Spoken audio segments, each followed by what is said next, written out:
اعوذ باللہ من الشیطان الرجیم بسم اللہ الرحمن الرحیم السلام علیکم ورحمۃ اللہ وبرکاتہ۔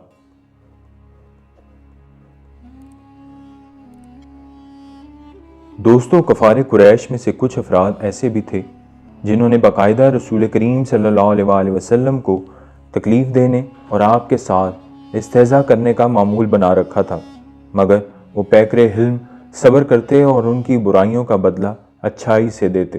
لیکن یہ ممکن نہ تھا کہ اللہ عز و جل کے حبیب کو تکلیفیں دی جائیں اور اللہ تعالیٰ ان گستاخوں کی خبر نہ لے۔ چنانچہ اللہ تعالیٰ نے اپنے محبوب صلی اللہ علیہ وآلہ وسلم کی تسکین کی خاطر ارشاد فرمایا، اَنَّا کَفَيْنَاكَ الْمُسْتَهْزِئِينَ، بے شک ان ہنسنے والوں پر ہم تمہیں کفایت کرتے ہیں۔ صدر الفاضل حضرت علامہ سید محمد نعیم الدین مراد آبادی رحمۃ اللہ علیہ اس آیت کے تحت فرماتے ہیں، کفار قریش کے 5 سردار عاص بن وائل سہمی، اسود بن مطلب، اسود بن عبد یغوث، حارث بن قیس اور ولید بن مغیرہ، یہ لوگ نبی کریم صلی اللہ علیہ وآلہ وسلم کو بہت زیادہ ایذائیں دیتے تھے اور آپ کا بے حد تمسخر اور مذاق اڑایا کرتے تھے۔ ایک روز آپ صلی اللہ علیہ وآلہ وسلم مسجد الحرام میں تشریف لائے تو یہ پانچوں خبشہ بھی پیچھے پیچھے آ گئے اور حسب عادت طعن و تشنیع کے الفاظ بکنے لگے۔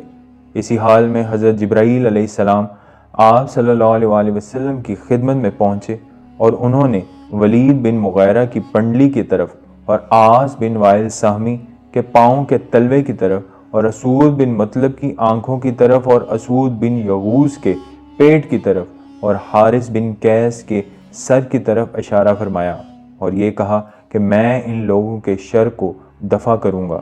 چنانچہ تھوڑے ہی عرصے میں یہ پانچوں دشمنان رسول طرح طرح کی بلاؤں میں گرفتار ہو گئے اور ہلاک ہو گئے۔ ولید بن مغیرہ اپنا تہمن ٹخنوں کے نیچے لٹکائے متکبرانہ چال چلتے ہوئے قبیلہ خزاع کے ایک آدمی کے پاس سے گزرا جو اپنے تیر تراش رہا تھا۔ ایک تیر کا پیکان اس کے تہبند میں چبھ گیا، مگر اس کو نکالنے کے لیے اس نے تکبر سے سر نیچا نہ کیا اور کھڑے کھڑے تہبند ہلا ہلا کر پیکان کو نکالنے لگا، جس سے اس کی پنڈلی زخمی ہو گئی اور وہ زخم مزید بڑھتا گیا اور اسی زخم کی تکلیف اٹھا اٹھا کر مردار ہو گیا۔ عاص بن وائل سہمی کے پاؤں میں ایک کانٹا چبھ گیا، جس سے اس کے پاؤں میں زہر پیدا ہو گیا اور اس کا پاؤں پھول کر اونٹ کی گردن کی طرح موٹا ہو گیا اور اسی تکلیف میں وہ تڑپ تڑپ کر کرہاتے ہوئے ہلاک ہو گیا۔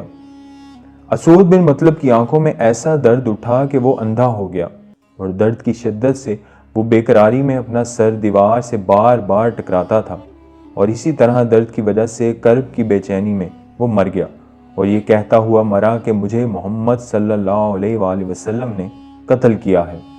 اسود بن عبد یغوث کو استسقا ہو گیا، جس سے اس کا پیٹ بہت زیادہ پھول گیا اور وہ اسی مرض میں ایڑیاں رگڑ رگڑ کر ہلاک ہو گیا۔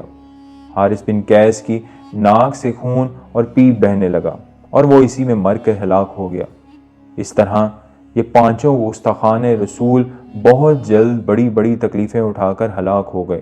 انہی پانچوں گستاخوں کے بارے میں اللہ تعالیٰ نے قرآن مجید کی یہ آیت نازل فرمائی، بے شک ان مذاق اڑانے والوں کو آپ کی طرف سے ہم کافی ہیں۔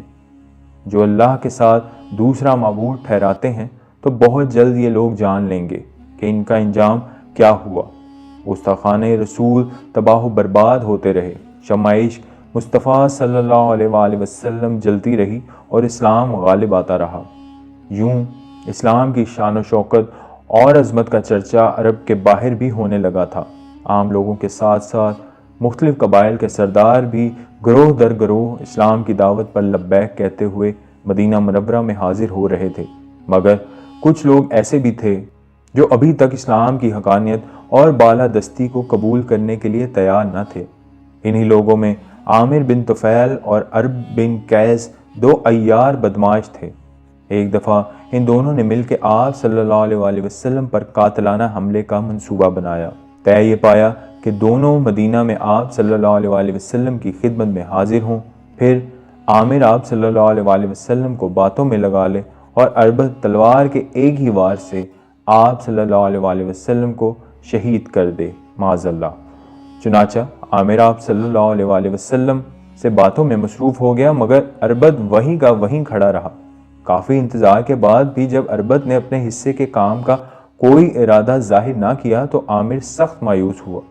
وہ آپ صلی اللہ علیہ وآلہ وسلم کو طرح طرح کی دھمکیاں دیتا ہوا اربد کے ہمراہ وہاں سے رخصت ہوا۔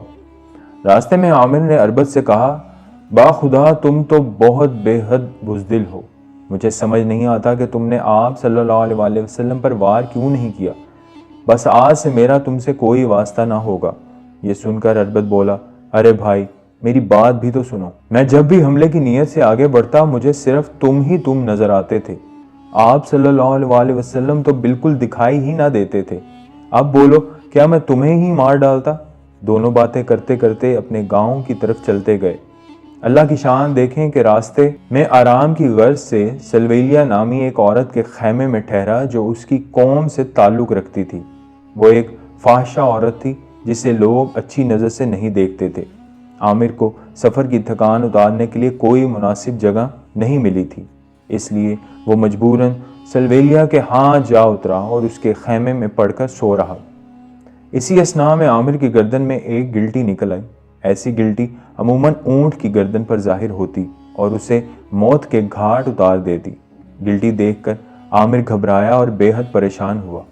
وہ ورم کے مقام کو چھوتا اور کہتا، اونٹ کی گلٹی جیسی ایک گلٹی اور سلویلیہ کے گھر میں موت، یعنی نہ موت عزت کی ہے اور نہ جائے موت کی کوئی قدر و منزلت۔ عامر کی تمنا تھی کہ وہ میدان جنگ میں سورماؤں کی تلوار سے قتل ہوتا، مگر یہ کیا، وہ ایک فاحشہ کے گھر میں جانوروں کی بیماری سے مر رہا تھا۔ اس کے نزدیک یہ بڑی ذلت امیز موت تھی۔ وہ چیخو پکار کرنے لگا، اس نے اپنی گردن کو پکڑ رکھا تھا اور درد کی شدت سے چلا رہا تھا، اونٹ کی گلٹی جیسی ایک گلٹی اور سلویلیہ کے گھر میں موت۔ موت نے عامر کو مزید مہلت نہ دی اور وہ وہیں پر بیٹھا جہنم واصل ہوا۔ عامر کی تدفین سے فارغ ہو کر جب اربد گاؤں پہنچا تو لوگوں نے اس سے آپ صلی اللہ علیہ وآلہ وسلم کے قتل کی سازش کے بارے میں پوچھا۔ وہ بولا، با خدا محمد صلی اللہ علیہ وآلہ وسلم نے ہمیں ایک ایسی ہستی کی عبادت کو کہا تھا جو اگر میرے ہاتھ لگ جائے تو میں اس سے اپنے تیروں سے چھلنی کر دوں۔ یہ بات کہنے کے 1 یا 2 دن بعد اربد اپنے اونٹ لے کر روانہ ہو جسے وہ فروخت کرنا چاہتا تھا۔